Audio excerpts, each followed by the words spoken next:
Good morning बच्चों। राष्ट्रकवि मैथिली शरण गुप्त द्वारा रचित मनुष्यता कविता का अगला भाग हम देखेंगे। पद्यांश 6। अनंत अंतरिक्ष में अनंत देव है खड़े, समक्षी स्वबाहु जो बढ़ा रहे बड़े बड़े। परस्पर अवलंब से उठो तथा बढ़ो सभी, अभी अमर्त्य अंक में अपंक हो चढ़ो सभी। रहो न यो कि एक से न काम और काज सरे, वही मनुष्य है जो मनुष्य के लिए मरे। अनंत मतलब असीमित, समक्ष सामने, स्वबाहु मतलब अपनी भुजाएं, परस्पर अवलंब मतलब एक दूसरे का सहारा बनकर, अमर्त्य अंक मतलब देवता का गोद, देवता की गोद, अपंक मतलब निष्पाप दाग रहित। इस पद्यांश में कवि ने कहा कि इस अपरिमित आकाश में असंख्य देवगण विराजमान हैं। बहुत सारे ऐसे देवतुल्य लोग हैं जो इस संसार में परोपकार का काम करके, परोपकार का कार्य करके इस संसार से विदा हो चुके हैं।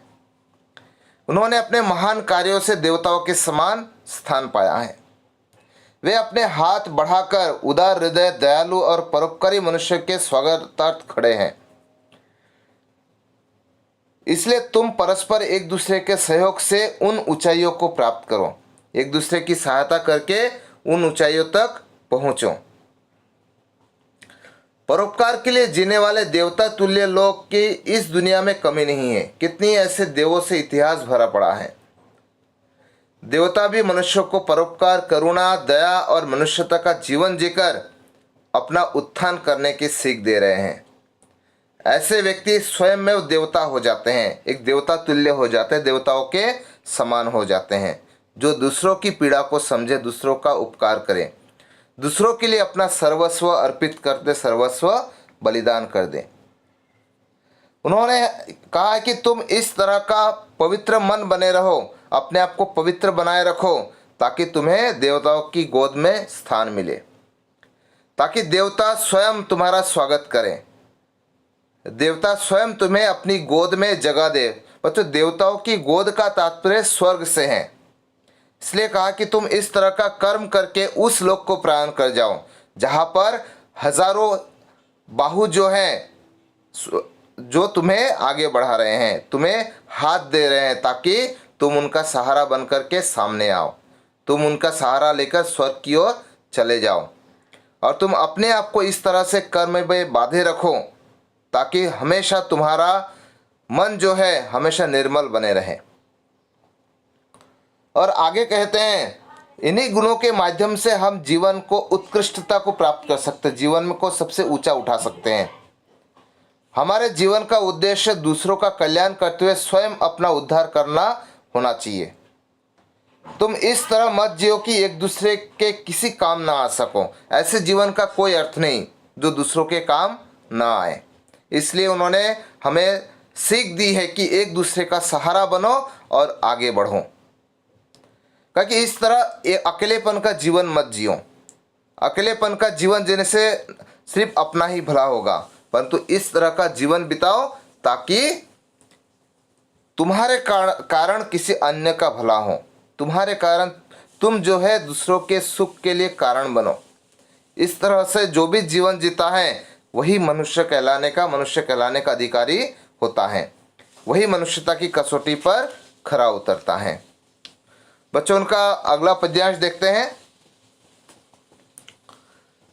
मनुष्य मात्र बंधु है, यही बड़ा विवेक है। पुराण पुरुष स्वयं भू पिता प्रसिद्ध एक है। फलानुसार कर्म के अवश्य बाह्य भेद है, परंतु अंतरिक्ष में प्रमाणभूत वेद हैं। अनर्थ है कि बंधु ही ना बंधु की व्यथा हरे, वही मनुष्य है जो मनुष्य के लिए मरे। कवि इन पंक्तियों के माध्यम से मनुष्य को मिलजुल कर रहने और दूसरों की मदद करने का संदेश देते हुए कहते हैं कि संसार में विवेकी मनुष्य वही है जो विश्व के सभी प्राणी को अपना बंधु माने, अपना भाई माने, किसी को अलग ना समझे, किसी के प्रति पराया या शत्रु भाव न रखे।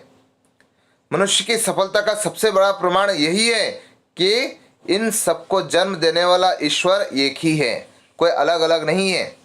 पुराणों के अनुसार वही सृष्टि को जन्म देने वाला एकमात्र पुरुष है, वह स्वयं जन्म लेता है।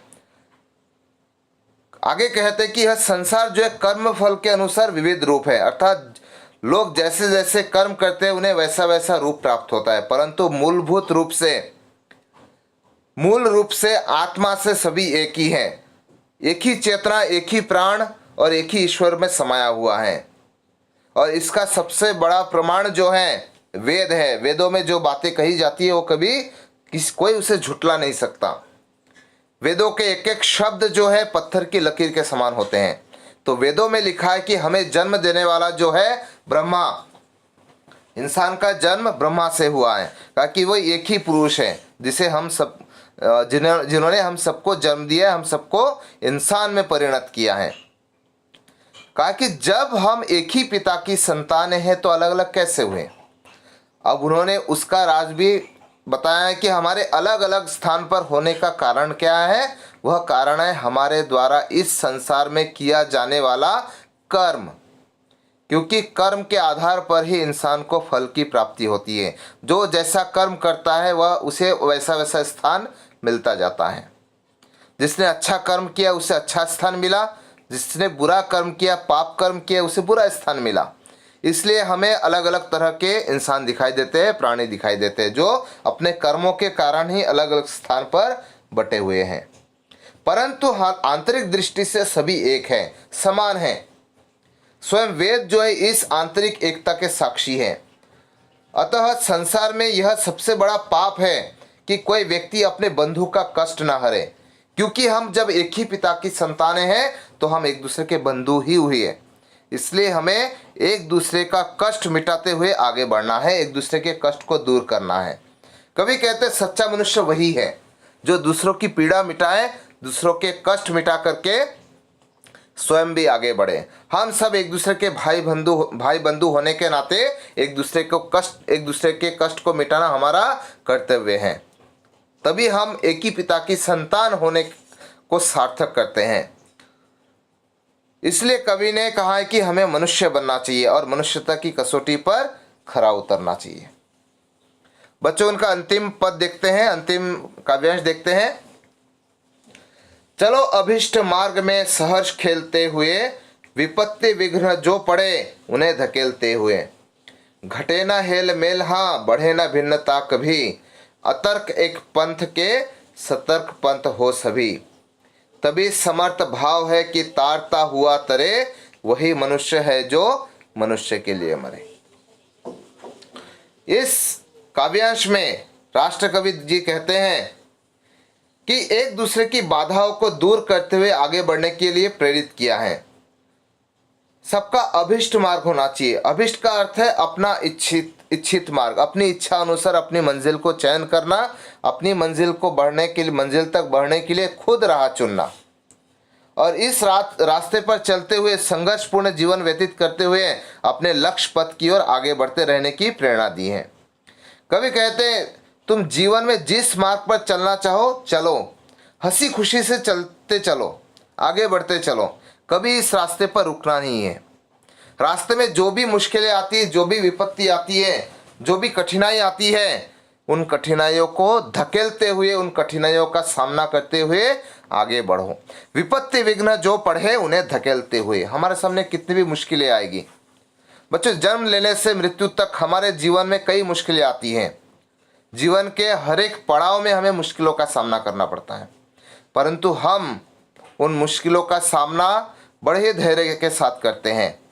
उन मुश्किलों को अपने जीवन से, उन कठिनाइयों को, उन बाधाओं को अपने जीवन से दूर कर देते हैं। ठीक उसी तरह से कवि कहते हैं कि हमें भी दूसरों की बाधाओं को और अपने जीवन की बाधाओं को, अपनी मंजिल की राह में आने वाली सारी अड़चनों को हमें दूर करना चाहिए।